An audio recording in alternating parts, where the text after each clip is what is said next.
Assalamualaikum warahmatullahi wabarakatuh. Selamat datang di channel YouTube saya. Kali ini kita akan belajar pelajaran teknologi perkantoran kelas 10 ya. Kelas 10 MP.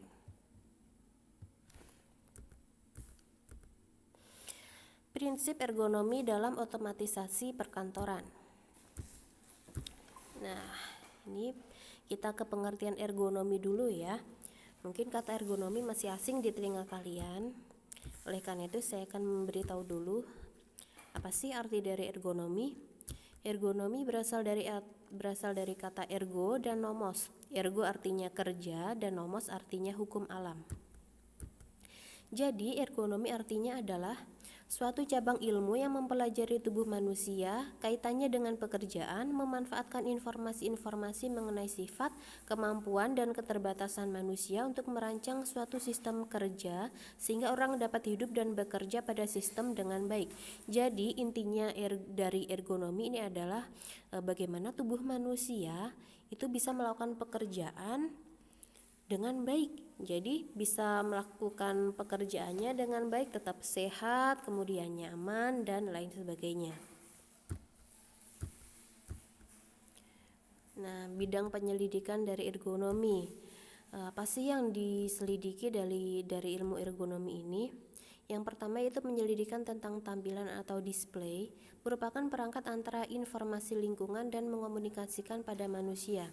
Jadi lingkungannya apa saja sih yang terjadi pada lingkungan itu, pada lingkungan yang berhubungan dengan manusia, apakah menguntungkan manusia atau tidak.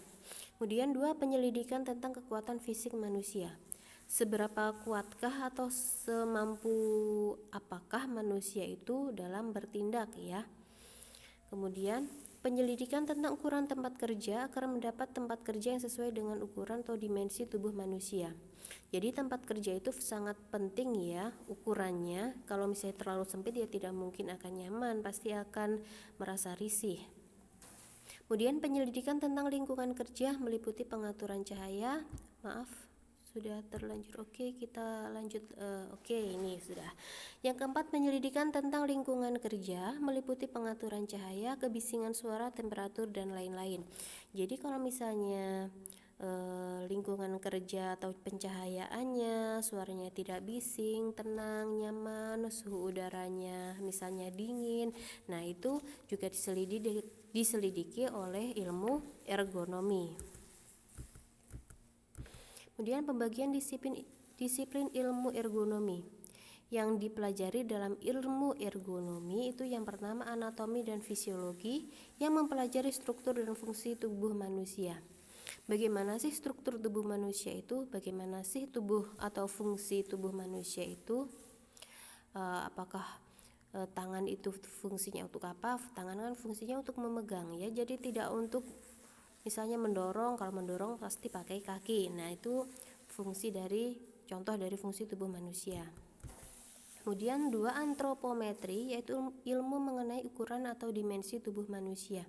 Ukuran manusia misalnya dari tinggi badannya, kemudian apa proporsional atau tidak. Kemudian 3, fisiologi psikologi yang mempelajari sistem syaraf dan otak manusia. Jadi adakah di situ sistem syarafnya yang mungkin memiliki gangguan? Pasti itu akan mempelajari dalam pekerjaannya. Kemudian psikologi eksperimen yaitu ilmu yang mempelajari tingkah laku manusia. Nah, ini bisa diketahui dengan cara eksperimen atau melihatnya secara langsung. Jadi bukan dengan teknik diukur, bukan. Jadi harus dilihat secara langsung tingkah laku manusia itu bagaimana, tingkah laku saat bekerja. Apakah sering gerak ataupun bisa duduk nyaman gitu ya. Kemudian ruang lingkup ergonomi. Ruang lingkup ergonomi ini ada ergonomi dengan antropometri, yaitu hubungannya dengan hubungan antara suatu studi yang berkaitan dengan pengukuran dimensi tubuh manusia dengan ergonomi. Contoh data antropometri misalnya perancangan area kerja, perancangan peralatan kerja seperti mesin, perkakas, dan lain sebagainya. Kemudian perancangan produk-produk konsumtif seperti pakaian, kursi, dan meja komputer. Nah, di sini mungkin masih ada yang sedikit kebingungan ya. Antropometri adalah suatu studi yang berkaitan dengan pengukuran dimensi tubuh manusia. Dan ini berhubungan dengan ergonomi. Lalu bagaimana sih data antropometrinya itu sehingga manusia atau tubuh manusia bisa bekerja dengan nyaman saat melakukan pekerjaan ya. Jadi bukan saat di rumah. Kalau misalnya saat di rumah bisa santai-santai, tapi kalau saat bekerja itu kan beda lagi ya. Jadi yang diselidiki itu adalah area kerjanya. Area kerjanya itu bagaimana sih? Peralatan kerja, mesin, perkakas dan lain sebagainya.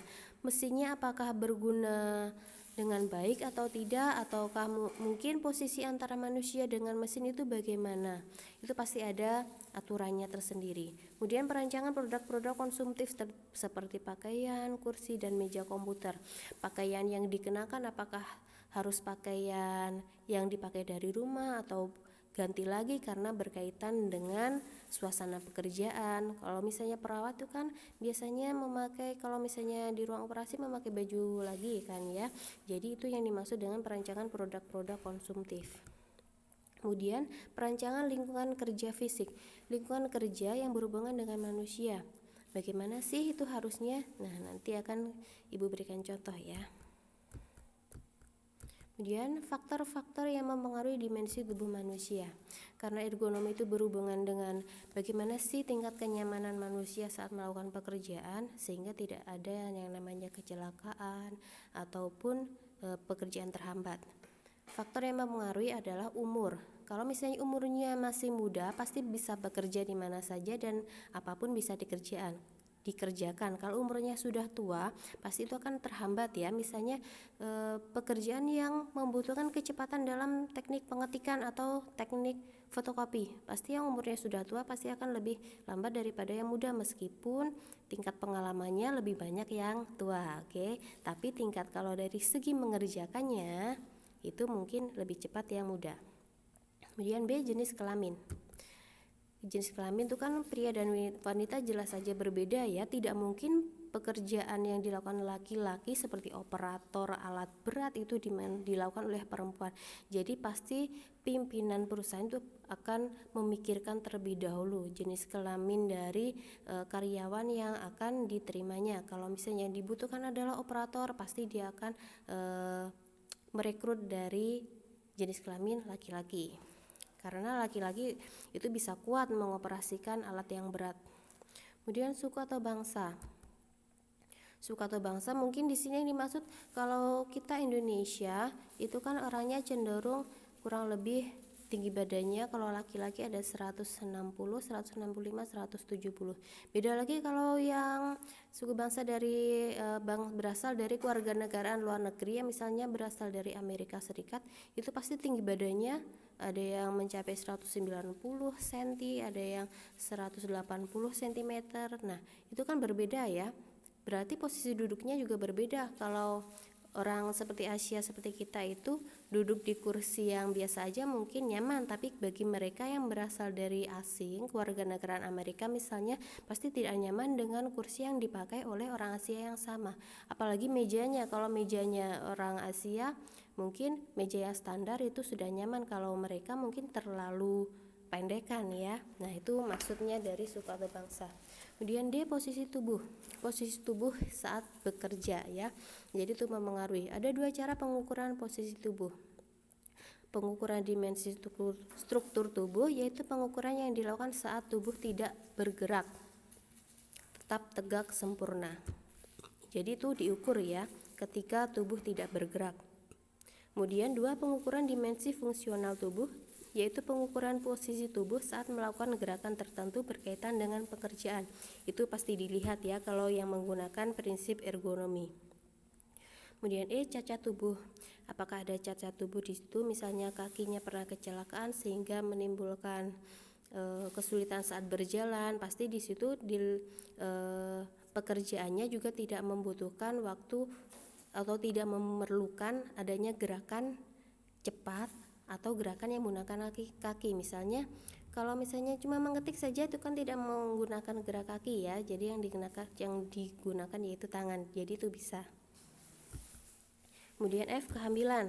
Nah, ini kehamilan ini sangat penting ya kalau di perkantoran.